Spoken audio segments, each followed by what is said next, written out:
Assalamu alaikum, children. Today our topic, we are continuing the same chapter. The chapter name is What Games Do You Play? Today I will explain you about the paraphrasing. What is paraphrasing? So remember, when you paraphrase a text, you rewrite it using different words but retaining the same meaning. We don't change the meaning, but we change the words. Most of the time, we use the synonyms of those words and just change the sequence of the information.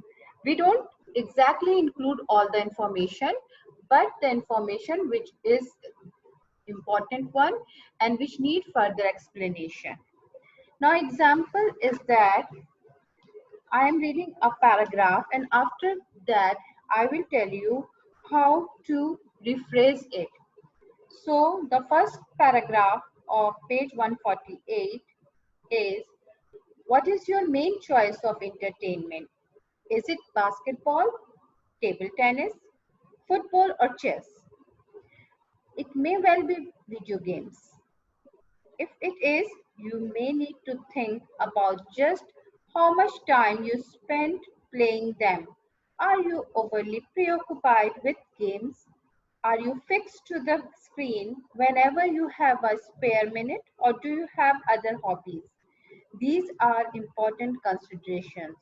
Video games are often young people's main choice of entertainment, and they can have their downsides. Now, to rephrase this sentence, we have to scan the keywords. And here the keywords are preoccupied, spare, downside, entertainment. Okay. After that, you have to tell the main point or points of the paragraph.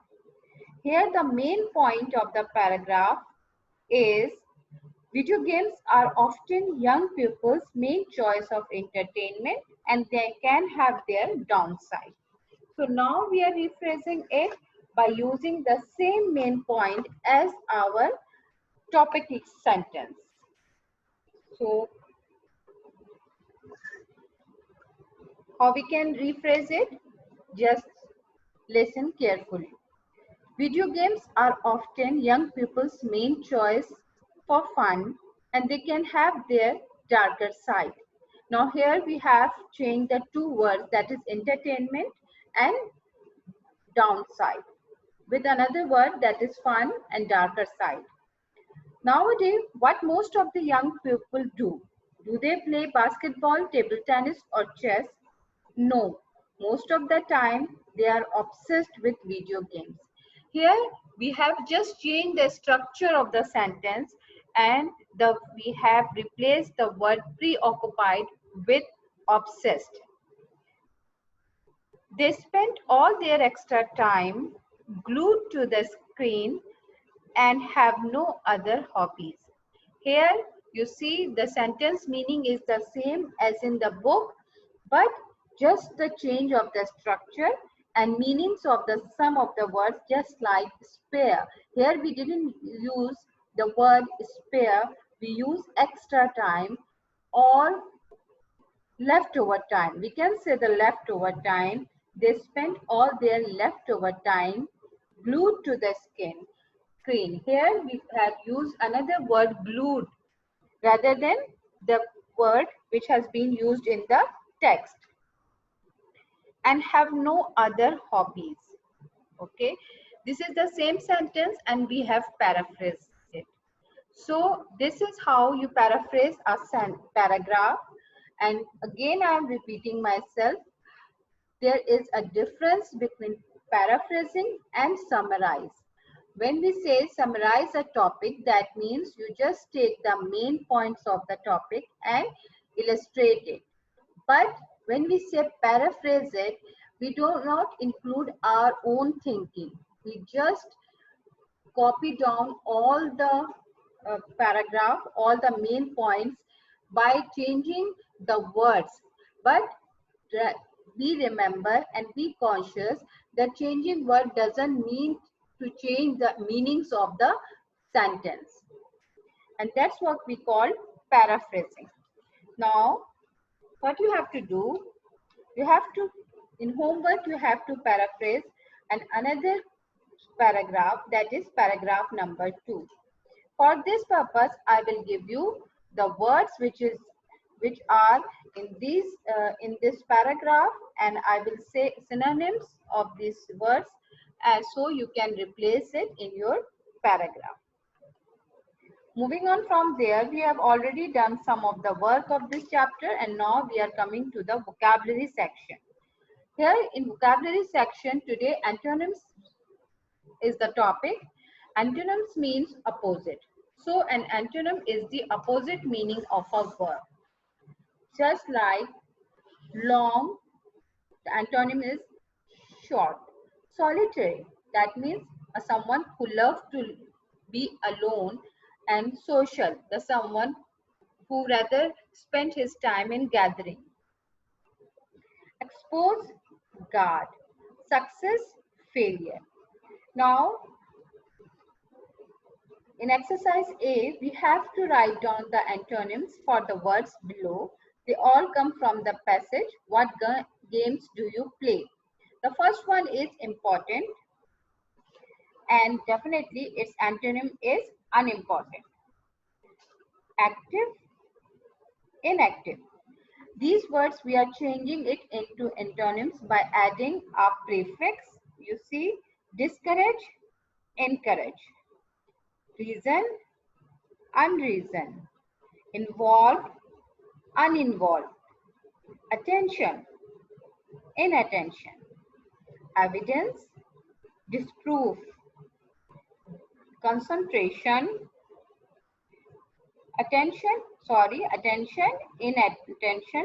Disproof is the word for evidence. Then concentration, distraction. Ninth one is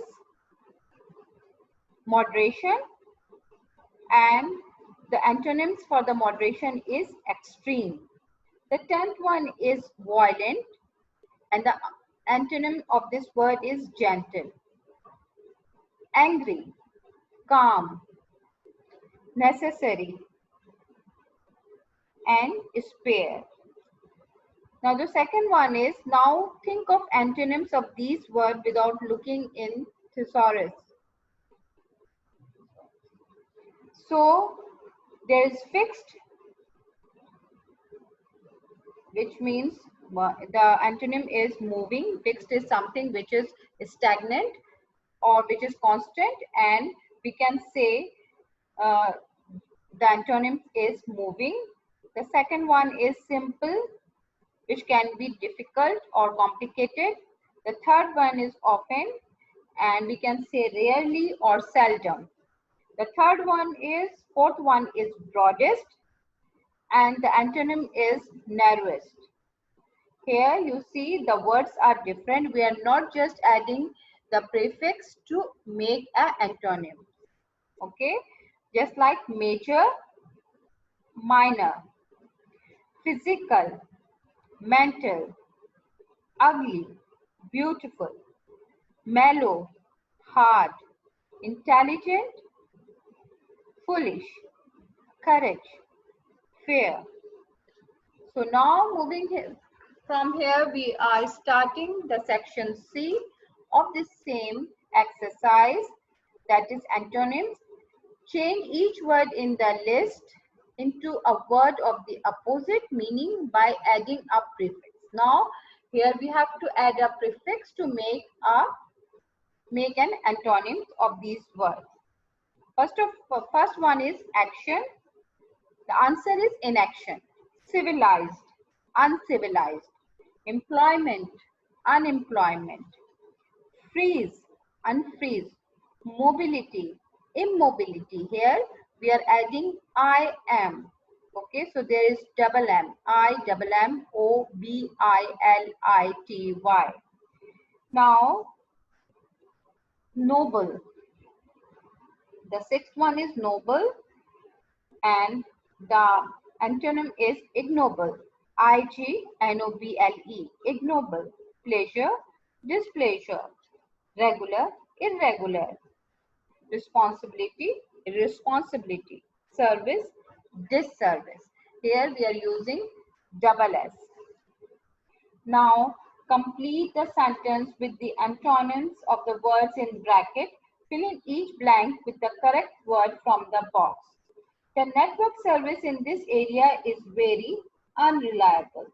She became very angry when they accused her of cheating.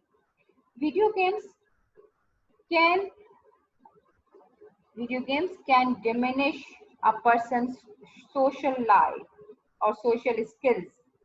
Addiction to gaming can lead into detachment. The word is detachment. Detachment. Detachment from reality. There are some positive points about gaming that we should consider. Her unsocial behavior has caused her parents a lot of grief. Now, moving on from there, open page number 155, which says model verb.